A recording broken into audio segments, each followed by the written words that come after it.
Hello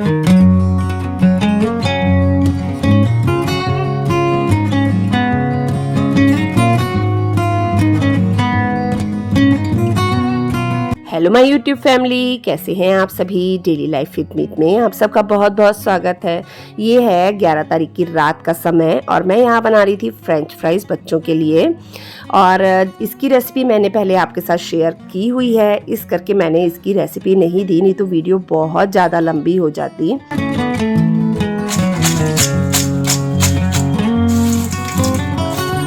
आपने आवाज़ सुनी, कितनी क्रिस्पी और कितने अच्छे फ्रेंच फ्राइज़ बनकर तैयार हुए हैं।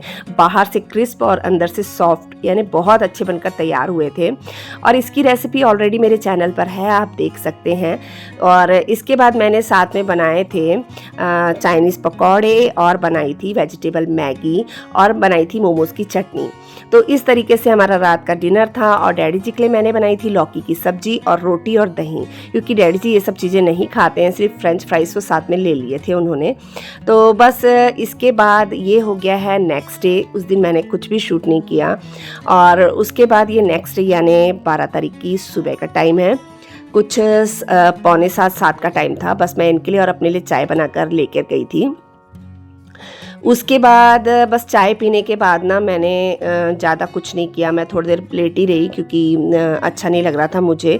उसके बाद उठी हूँ तो मैंने यहाँ पर बेसन के पराठे के लिए बेसन का आटा जो था ना वो लगाया, जिसके लिए जैसे मैंने आपके इसकी रेसिपी में मैंने चैनल पे मतलब अपलोड की हुई है, वहाँ से देख सकते हैं, पर मैं आपको फिर भी बता देती हूँ।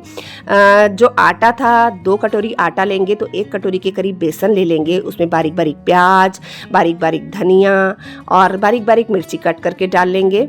नमक, मिर्च, हल्दी, नमक, मिर्च और गरम मसाला डाल देंगे और अच्छे से मतलब थोड़ा थोड़ा पहले मिक्स कर लेंगे, फिर थोड़ा थोड़ा पानी डाल के सख्त आटा लगा लेंगे, फिर थोड़ा सा तेल डाल के उसे अच्छे से मल लेंगे। और उसके बाद इस तरीके से हमारा पराठे का जो आटा है बेसन वाला वो बनकर तैयार हो जाएगा।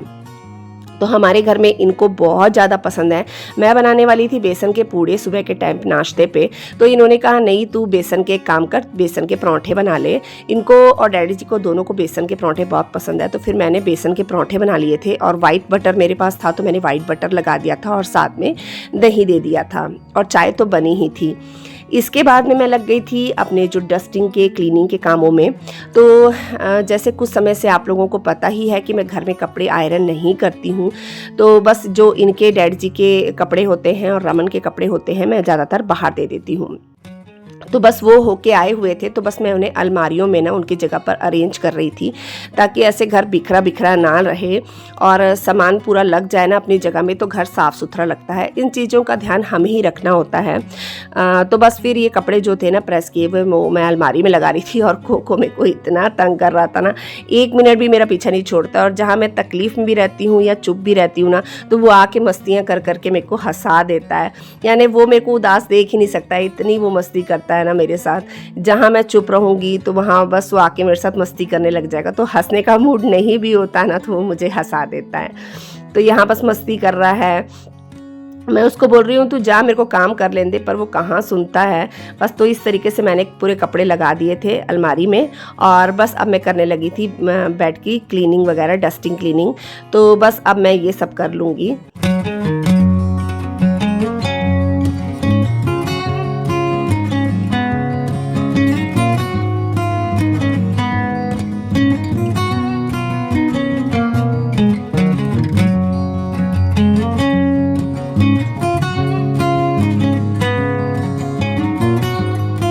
जब मैं डस्टिंग करती हूँ ना तो दीवारों पर भी एक कपड़ा मार ही देती हूँ, जिससे उसमें अगर थोड़ी भी धूल हो ना तो वो निकल जाए।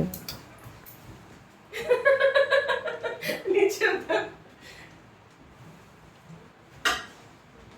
दोनों बदमाशी मत किया कर, नीचे उतर। चलो नीचे, चलो नीचे जाओ, जाओ, ओ, चल, जा, चल, चल नीचे जा।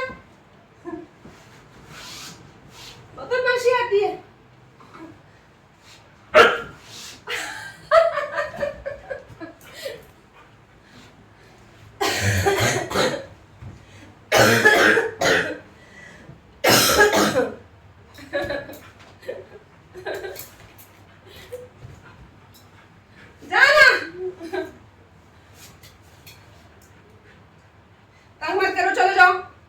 कमरे के, चलो।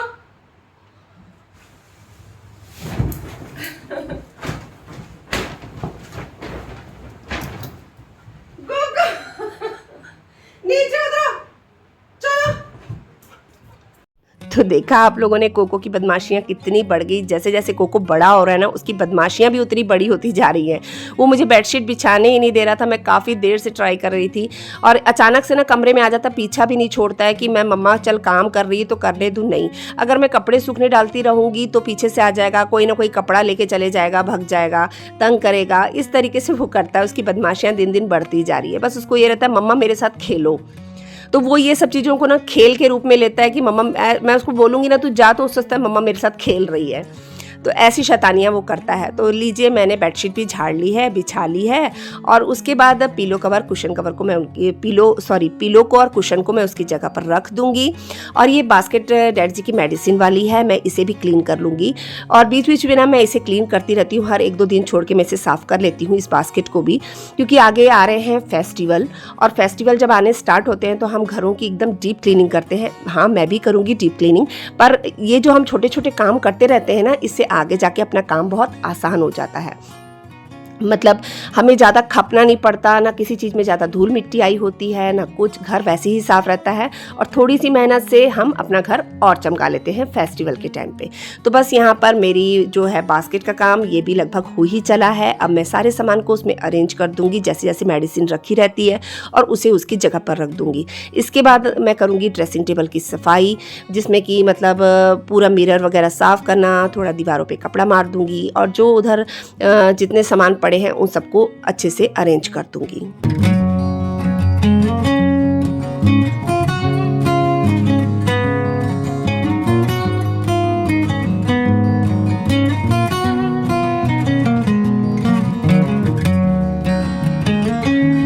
कोको को पता रहता है कहाँ कौन सी चीज़ पड़ी है। जब मैं ड्रेसिंग टेबल साफ़ कर रही थी ना, तो उस पर जो स्टील का डब्बा आप देख रहे होंगे ना, उसमें रखा रहता है गुड़।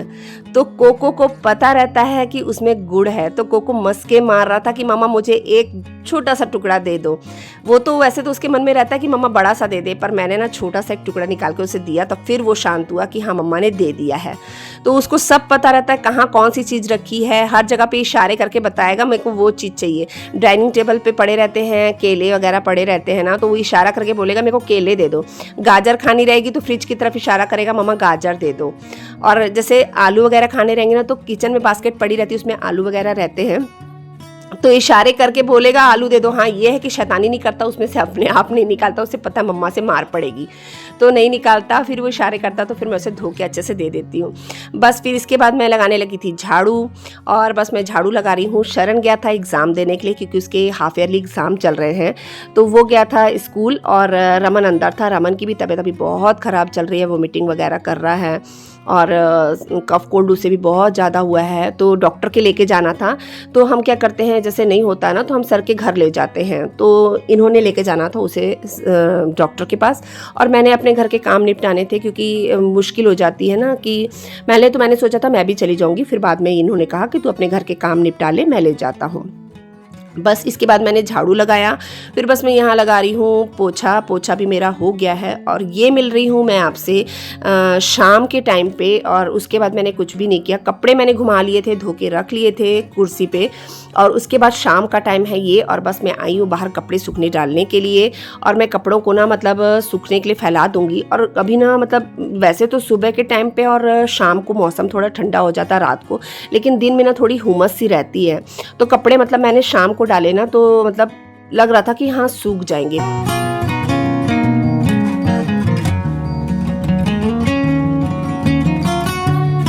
इसके बाद मैं अंदर आ गई थी और फिर मैंने ली स्टीम, तो निबुलाइज़ कर रही थी। तो सर ने कहा था कि आप निबुलाइज़ करिए। रमन को जो मेडिसिन दी थी रमन भी कर रहा था, और मैं भी निबुलाइज़ वगैरह कर रही थी। निबुलाइज़ वगैरह करने के बाद मैंने बनाई थी कढ़ी। तो दोपहर रात के लिए मैंने ज़्यादा कुछ नहीं बनाया था, मैंने कढ़ी बनाई थी और राइस थे और फुलके सेक लिए थे। मैं कुछ भी नहीं ज़्यादा किया था। इसके बाद मैं यहाँ पर बनाने लगी हूँ डैडी जी के लिए ड्राई फ्रूट वाली मेडिसिन। तो ये ड्राई फ्रूट वाली मेडिसिन ना कब्ज के लिए बहुत अच्छी होती है, पेट सफाई के लिए। तो डैडी जी ये लेते हैं तो फिर मैं एक ना खुद बना कर देती हूँ घर पर। वो जैसे बोलते हैं जितना सामान ला देते हैं तो बस वो कहते हैं पीस के तैयार कर दो, तो फिर मैं उसी हिसाब से उसे तैयार कर देती हूँ।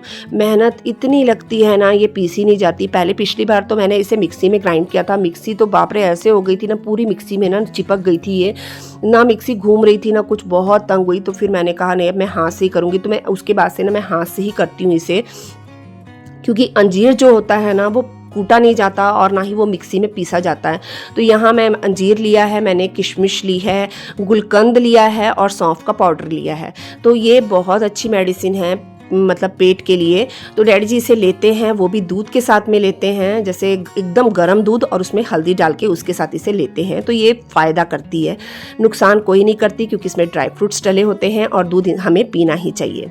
तो बस यहाँ मैंने किशमिश को और अंजीर को अच्छे से पीस लिया है, कूट लिया है, और उसके बाद मैंने जो गुलकंद का डब्बा है ना वो पूरा एक छोटा डब्बा इसमें डाल दिया है। अब मैं इन चीज़ों को मिक्स कर लूँगी और इसके बाद मैं इसमें ना थोड़ा थोड़ा करके मतलब जो सौंफ का पाउडर है ना वो मिक्स कर लूँगी। तो इस तरीके से ये मेडिसिन तैयार हो जाती है और ये 1 से 1.5 महीना चल जाती है। ये बिल्कुल भी ख़राब नहीं होती और इसे फ्रिज में नहीं रखना पड़ता, ये रूम टेम्परेचर पर ही चल जाती है। तो आप चाहें तो इस तरीके से गोलियाँ भी बना सकते हैं, लेकिन डैडी जी तो फिर ऐसे ही लेते हैं। तो उन्हें फ़ायदा था तो मैंने सोचा क्यों ना मैं आप लोग के साथ भी इसे शेयर करूँ। तो बस ये देखिए मैंने इसे डब्बे में भर दिया है और ये डब्बा जाएगा डैडी जी के कमरे में, वहीं रहता है और डैडी जी अपने हिसाब से खा लेते हैं। इसके बाद सब काम हो चुका था और बस मैं लग गई थी अपने बर्तनों की सफाई में। तो यहाँ पे बस मैं बर्तन धो लूँगी, क्योंकि अपन कोई चीज़ बनाते हैं ना तो बर्तन भी काफ़ी निकल आते हैं।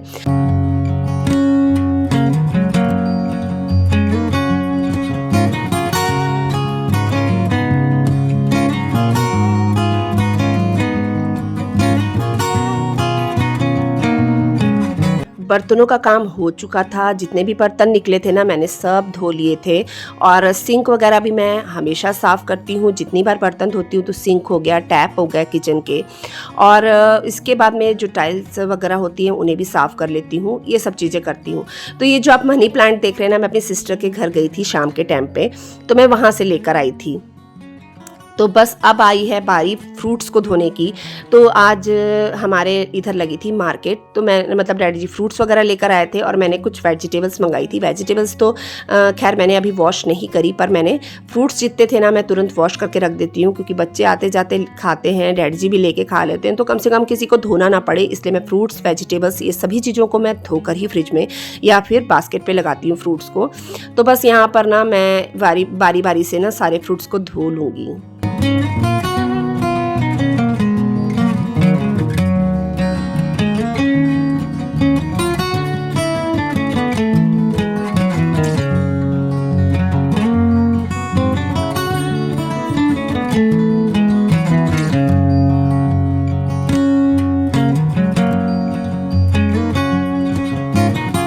ये सारे काम जो होते हैं ना, मैं सबको रात का डिनर कराने के बाद ही ये काम में लगती हूँ, जिससे कि मुझे आराम से समय मिल सके और मैं आराम से अपने जो काम करने हैं ना उन सब कामों को कर सकूँ। क्योंकि अगर अपन पहले इन सब कामों को करते ना तो एक अजीब सी हड़बड़ी होती है कि हाँ ये भी करना है, अरे अभी मुझे फुलके सेकने हैं, मुझे ये करना है, वो करना है।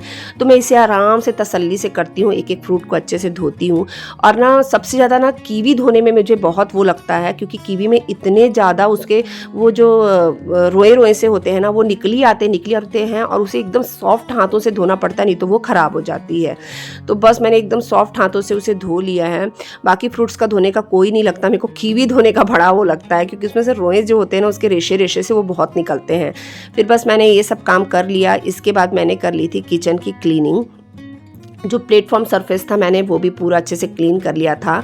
और उसके बाद फिर मैं अपने दूसरे कामों में, और भी मेरे काम अभी बचे हुए थे, मैंने वो काम भी करने थे।